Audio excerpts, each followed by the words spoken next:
नमस्कार, मैं हूं आपके साथ नम्रता और मेरे साथ हैं नवेद कुरैशी। आज बात करने जा रहे हैं चीन की और ताइवान की। चीन अपनी दबंगई हमेशा दिखाता है, ये आप देखते भी आए हैं और पढ़ते भी आए हैं, सुनते भी आए हैं। अब उसका अगला टारगेट है ताइवान। हालांकि ये एकदम फौरी तौर पर नहीं हुआ है, पिछले काफी वक्त से वो इसको लेकर तैयारियां कह लीजिए या फिर मन में बैठा चुका था कि अब अगला टारगेट ताइवान है। ताइवान को खुली धमकी दे रहा है, कह रहा है कि अब आप मेरा ही पार्ट हो और अगर आप आजादी की मांग करते हो तो युद्ध के लिए तैयार रहो। ताइवान भी पीछे हटने वाला नहीं है। कोई रिएक्शन तो नहीं आया है, लेकिन बहुत सारे ऐसे लोग हैं जो कहना अब शुरू कर चुके हैं, सोशल मीडिया पर बहस छिड़ गई है कि ताइवान पीछे हटने वालों में से नहीं है। लेकिन सवाल ये उठता है कि चीन क्या वाकई में ताइवान पर हमला कर देगा अगर वो उसकी बात नहीं मानता है तो? सर देखिए, जो मौजूदा इस वक्त का दौर है, इस दौर में कुछ भी कहना, हम वो बात अगर 2 साल पहले ये सिचुएशन होती तो कोई भी इसमें पॉलिटिकल एक्सपर्ट या जो विदेशी मामलों के जानकार होते हैं, जो रक्षा विशेषज्ञ होते हैं, वो 2 साल पहले ये बात कह देते, बड़े आराम से कह देते कि देखिए अब वक्त वो नहीं रहा है, आप कूटनीति तो कर लेते हैं लेकिन आप युद्ध नहीं लड़ सकते क्योंकि अब सबके पास हथियार हैं, पूरा दुनिया के अलग अलग देश हैं, वो आपके पास फटाक से पहुंच जाते हैं। तो उस वक्त ये आप ये कहते थे कि जंग अब मुश्किल नहीं है। लेकिन जैसे ही ये जो कॉन्फ्लिक्ट हुआ, जिसमें रशिया और यूक्रेन का कॉन्फ्लिक्ट हुआ और उसके बाद रशिया ने अटैक कर दिया, उसके बाद सारा सिनेरियो बिगड़ा हुआ है। कोई कुछ नहीं कह सकता है कि अब अगले पल हालात क्या होंगे। और उसी वक्त जब रशिया यूक्रेन वॉर अभी तक थमा नहीं है, उसी वक्त से इसकी सुगबुगाहट आने लग गई थी कि चाइना इसी रशिया वॉर की आड़ में अपनी जो वर्षों से उसकी तमन्ना है ताइवान वाली, उसे पूरा कर लेगा और वो अब दिखने लगा है। देखिए, चीन जो है बहुत हट्टी है। चीन के साथ सिर्फ ताइवान की दिक्कत नहीं है, चीन के साथ भारत की भी दिक्कत है। चीन अपने आसपास जितनी भी बॉर्डर है, जितने भी मुल्क हैं जो उसके आसपास है, उन सब जगह पर विस्तारवादी नीति जो है चीन की, वो हर जगह चलती है उसकी। वो हर जगह पर, हर अपनी बॉर्डर पर उसका एक कोई पड़ोसी बता दीजिए जो उससे शांति के साथ रह रहा। वो हर जगह घुसता है, अपने सैनिक भेजता है और उसकी सोच में जो फितरत है, जो फितूर है, वो हर जगह दिखाई देता है। ताइवान को लेकर क्या चीज थी, अब ये भी समझ लीजिए। ताइवान को चीन बोलता है कि मेरा पार्ट है। अच्छा, ताइवान को कई देशों ने मान्यता दे दी है स्वतंत्र देश की, चीन नहीं मानता। चीन ये कहता है कि ये मेरा पार्ट है, यहां की जो सरकार चल रही है, और ऐसा हुआ है सालों तक ताइवान में जो सरकारें बनती आई हैं उनको फंडिंग चीन करता था। वहां पर जो चुनाव होते थे उनमें चीन के समर्थन वाले नेता होते थे। फिर माहौल थोड़ा सा बदला, जो एक पूरे वर्ल्ड में आपने देखा होगा एक चीज आई है और पूरे वर्ल्ड में अब राष्ट्रहित सर्वोपरि वाली चीज आ रही है। अलग अलग जगहों पर इलेक्शन हो रहे हैं, सिर्फ भारत में ये बात नहीं हो रही है, दूसरे इलेक्शन हमने देखा है, इजराइल में इस पर इलेक्शन हुआ है। आप अमेरिका में देखिए, ट्रंप ने यही अपना स्लोगन दिया था, हालांकि वो हार गए चुनाव, लेकिन ऐसा ही ताइवान में भी हुआ। और ताइवान में ये जो चीज हुई, रशिया में हुआ, चीन में भी जिनपिंग यही बात कहते हुए वापस अपने आप को उन्होंने बना लिया। तो ताइवान के अंदर भी यही हुआ और ताइवान में जो सरकार आई वो इस बार चीन के खिलाफ की आई।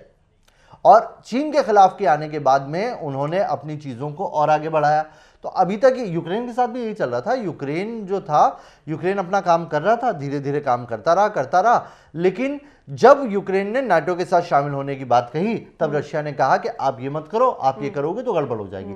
वरना आप ये देखिए कि जब यूएसएसआर था, तब जब रशिया सिर्फ मॉस्को से नहीं चलता था, जब यूएसएसआर था, रशिया को तोड़ा गया, विघटन के पहले की बात मैं कर रहा हूं, तब राजधानी क्या थी रशिया की? यूएसएसआर की राजधानी कीव थी, जो आज के वक्त में यूक्रेन की राजधानी। अच्छा, वो तो जब सब अलग हुए तब मॉस्को बनाया गया ना। तो रशिया तो आज भी उसे अपना पार्ट मानता था और इसीलिए उसने पूरे यूक्रेन को खोखला कर दिया।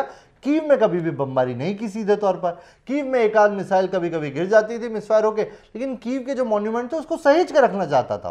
वो ये चाहता था कि मॉन्यूमेंट तो मेरे हैं, मैं इस जगह को क्यों बर्बाद करूं। तो ताइवान और चीन के साथ भी वही दिक्कत है और वही सेम लड़ाई है जो धीरे धीरे बढ़ रही थी। अब इसमें होगा क्या अगर ये होता है, तो आप यकीन मानिए कि वहां तो यूक्रेन और रशिया के बीच में हमने सिर्फ बयान देखे हैं दूसरे देशों के।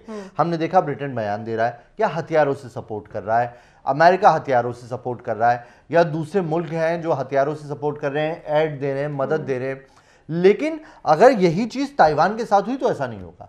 ताइवान में अमेरिका को कूदना पड़ेगा। ताइवान में फिर अमेरिका और चाइना आमने सामने हो जाएंगे। ताइवान में अमेरिका के साथ साथ जो देश खड़े हैं उनको भी कूदना पड़ेगा। तो वहां पर जंग बढ़ जाएगी। और ये क्यों हो रहा है इसको भी समझ लीजिए। ताइवान इतना इंपॉर्टेंट क्यों है? डेमोग्राफिकली भी ताइवान बहुत इंपॉर्टेंट है, और दूसरा अभी की जो जनरेशन है, जो चेंज हो रहा है, जो नई टेक्नोलॉजी है वो चिप पे चलती है, चिप पे चलती है। आपने देखा होगा कि अभी आपने जो गाड़ियां जितनी भी मार्केट में मिल रही है, भारत में जितनी भी गाड़ियां मिल रही हैं, वो गाड़ियों की जो डिलीवरी है वो लेट है, 3 महीने की वेटिंग पीरियड है, 6 महीने का वेटिंग पीरियड है, 1 साल तक का वेटिंग पीरियड। क्यों है? क्योंकि आजकल जो गाड़ियां चल रही है वो जिस टेक्नोलॉजी से चल रही है उसमें एक चिप लगता है, वो चिप वर्ल्ड वाइड ताइवान बनाता है, और ताइवान में जो चीजें बिगड़ रही है, और वो चिप और वहां, और इसके अलावा जो इलेक्ट्रॉनिक, जो हम लिथियम पे जा रहे हैं, जिस तरीके से लिथियम बैटरी होनी है, उसके अंदर भी ताइवान सबसे ज्यादा मैन्युफैक्चर और साथ में उस इलाके में लिथियम निकालने वाली कंट्री है। तो अमेरिका चाहता है कि उसका उस पूरे मार्केट बिजनेस पे उसका आधिपत्य रहे, चीन चाहता है कि उसका आधिपत्य रहे, और इस सब चीजों में होगा क्या? पिसेगा ताइवान, ताइवान ही पिसेगा, उन लोगों की जान जाएगी, और वो एक जंग का अखाड़ा बन जाएगा, जैसा हमने देखा था सीरिया था। इसके पहले हमने दूसरा देखा सीरिया के, मैं सीरिया इसलिए कह रहा हूं क्योंकि सीरिया के अंदर आतंक को हटाने के टाइम पे एक साइड हो गया अमेरिका खड़ा, एक साइड हो गया रशिया खड़ा, दोनों आपस में नहीं लड़े, लेकिन दोनों ने क्या किया कि उसको एक ऐसा डंपिंग ग्राउंड बना दिया जहां पर अपने जितने हथियार थे उन सब हथियारों को टेस्ट करते थे, आते थे, मारते थे और चले जाते थे, आपस में कभी नहीं लड़े। ना अमेरिका ने रशिया पे अटैक किया, ना रशिया ने अमेरिका पे अटैक किया, लेकिन दोनों ने अपने सारे हथियार पूरी दुनिया को दिखाए।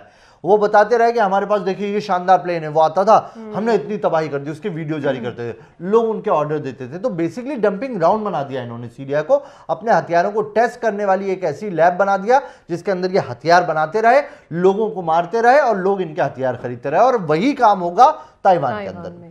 ताइवान के लोग भी इसी तरीके से आप देखिए अमेरिका और चाइना के बीच में पिस जाएंगे। अब चाइना क्यों नहीं हटेगा? चाइना इसलिए नहीं हटेगा पीछे क्योंकि चाइना के पास में, चाइना ने जब अमेरिका सामने आया था तब चाइना थोड़ा सा बैकफुट पे जरूर आया था, लेकिन उस बात को हो गए तकरीबन 8 महीने। इस 8 महीने में जो पीएलए है उसने अपनी पूरी तैयारी की, उसने अमेरिका की ताकत को भी परखा, दूसरा उसने अमेरिका कई ऐसी मिसाइलों को डेवलप किया अभी रिसेंटली चाइना ने, जो सीधे अमेरिका तक मार कर सकती है। यानी कि अगर सिचुएशन ऐसी हुई, चाइना की तैयारी सिर्फ ताइवान तक लड़ने की नहीं है, चाइना की तैयारी जो है वो उन तमाम देशों के साथ लड़ने की है जो अमेरिका के साथ खड़े हैं। और यही वजह थी कि चाइना ने पूरे इस जंग के दौरान, रशिया यूक्रेन वॉर के दौरान रशिया के साथ खड़ा रहा। वो इसलिए खड़ा रहा कि कल को हालात यहां पर बिगड़ेंगे अगर, तो रशिया मेरे साथ खड़ा रहेगा। सर एक चीज यहां पर है, जब यूक्रेन और रशिया के बीच में वॉर शुरू हुआ तो सबको ये लग रहा था कि यूक्रेन अकेला है, कमजोर है, लड़ नहीं पाएगा, सब बर्बाद हो जाएगा, ये पुतिन ने क्या कर दिया, इस तरह के हालात बन रहे थे। लेकिन हमने देखा यूक्रेन लास्ट, अभी भी खैर युद्ध जारी है, यूक्रेन लास्ट तक अड़ा रहा। उसके जो नागरिक थे, जो महिलाएं थी, वो सड़कों पर उतर आई, अपने बच्चों को साइड में छोड़कर, परिवार को साइड में छोड़कर। हमने देखा एक अलग नजारा। और यूक्रेन के समर्थन में ऐसा नहीं कि बहुत सारे देश नहीं आए, बहुत सारे देश आए, हर तरीके से मदद की, यूक्रेन अड़ा रहा। तो क्या ऐसे में ताइवान भी अड़ा रहेगा या फिर छोटा देश है तो थोड़ा बचेगा और सरेंडर कर सकता है? देखिए छोटा देश और बड़ा देश, ये हाँ, ये एक फर्क पड़ सकता है, असर पड़ सकता है। दिक्कत अगर आप देखें तो बिल्कुल सिनेरियो बिल्कुल सेम है। उधर जाने के लिए वो भी पूरा समुद्री इलाका जो था, उसके अलावा दोनों की बॉर्डर काफ़ी जगह मिलती है। और अगर पूरे यूरोप में देखें, यूरोप जो वो रीजन आता है यूरोप, आप यूरोपीय यूनियन में भले ही यूक्रेन हिस्सा नहीं है, लेकिन यूरोप के उस कॉन्टिनेंट में आता है और उसमें सबसे बड़ा है वो, मतलब उसका जियोग्राफिकली आप देखेंगे तो सबसे ज़्यादा क्षेत्रफल है यूक्रेन का यूरोप में। रशिया का भी कुछ पार्ट यूरोप में आता है, लेकिन रशिया अलग हो जाता है, रशिया एक अलग कॉन्टिनेंट आ जाता है। तो उस हिसाब से वो बड़ा था, नो डाउट, लड़ने के लिए विल थी लोगों के अंदर। और दूसरी सबसे बड़ी चीज़ थी, अगर आप देखें, मैं देखिए रशिया और यूक्रेन की वॉर पे मैं इसलिए ज़्यादा आसानी से बता सकता हूँ, मैं खुद गया हूँ, मैंने उस वॉर को करीब 3.5-4 महीने कवर किया है। तो रशिया और यूक्रेन के अंदर बहुत सारी चीज़ें सिमिलैरिटी वाली है। जैसे आज भी जो यूक्रेन के अंदर जितने भी रेलवे स्टेशन हैं या एयरपोर्ट हैं या दूसरी जो सरकारी बिल्डिंग है, उसमें रशियन में लिखा हुआ है, उन सब के नाम रशियन में लिखे हुए हैं। आप अगर शहरों को मतलब मैं गांवों में इंटीरियर को छोड़ दूं अगर, तो कीव या दूसरी जगह पर कोई ऐसा नहीं है जो आपको यूक्रेनियन बोलता हुआ मिलेगा, वहां पे सब लोग रशियन बोलते हैं। क्यों? क्योंकि रशिया का पार्ट रहा है वो लंबे वक्त तक। रशिया ने वहां पर हथियार बनाने, रशिया जितने भी अपने हथियार बनाता था उनकी सारी फैक्ट्रीज यूक्रेन में थी, वहां के लोग वो हथियार बनाते थे। और वही हथियार रशिया इस्तेमाल करता था तो यूक्रेन उसे बना रहा था, तो यूक्रेन ने भी उनका प्रोडक्शन जारी रखा अलग होने के बाद भी, और उन्हीं हथियारों से रशिया के साथ लड़ाई लड़ी। तो लड़ने की इनमें आदत थी, लड़ना जानते थे, हथियार का सपोर्ट मिला। दूसरा, रशिया को गिराने के लिए एक मौका मिला, कई चीजों को, नाटो को मौका मिला, यूरोपीय यूनियन को मौका मिला। लेकिन अब देखिए, कोई भी लड़ने क्या यूक्रेन के साथ खड़ा हुआ? लड़ने के लिए कोई खड़ा नहीं हुआ। लड़ने के लिए कोई खड़ा नहीं हुआ, और इसको लेके सवाल भी खड़े हुए। आप देखिए, बंकर बंकर ढूंढ ढूंढ के जेलेंस्की को मारा जा रहा था, जेलेंस्की को ढूंढा जा रहा था, लेकिन कोई मुल्क साथ नहीं गया। क्या होता था, पोस्टिंग करते थे और वहां जाके एक कोई राष्ट्राध्यक्ष घूम के आ जाता था सड़क पे, और वहां पर आप अपनी एम्बेसी ओपन कर देते थे, लेकिन लड़ने के लिए कोई नहीं गया। लड़ने के लिए यूक्रेन के लोग ही थे जो वहां पर लड़ रहे थे। तो ताइवान में ऐसा नहीं होगा, ताइवान में अमेरिका को लड़ने के लिए आना पड़ेगा, और अगर अमेरिका सीधे तौर पर लड़ने के लिए आएगा तो फिर चाइना और अमेरिका की लड़ाई नहीं होगी, इसमें फिर ब्रिटेन भी कूदेगा, फिर इधर से रशिया कूदेगा, और कहीं ना कहीं भारत, हालांकि भारत की नीति रही है कि भारत अपना जो हित है वो सबसे पहले देखता है, और भारत ने यही किया। यूक्रेन और रशिया दोनों से बातचीत रही, उसने कोई पक्ष नहीं लिया। तो भारत चाइना और ताइवान में भी मुझे लगता है कि यही स्टैंड रखेगा कि वो क्लियर रहेगा और वो दोनों में से किसी के साथ नहीं जाएगा, कोई पार्टी नहीं बनेगा वो कि अमेरिका के साथ पार्टी बन के लड़ने के लिए चला जाएगा।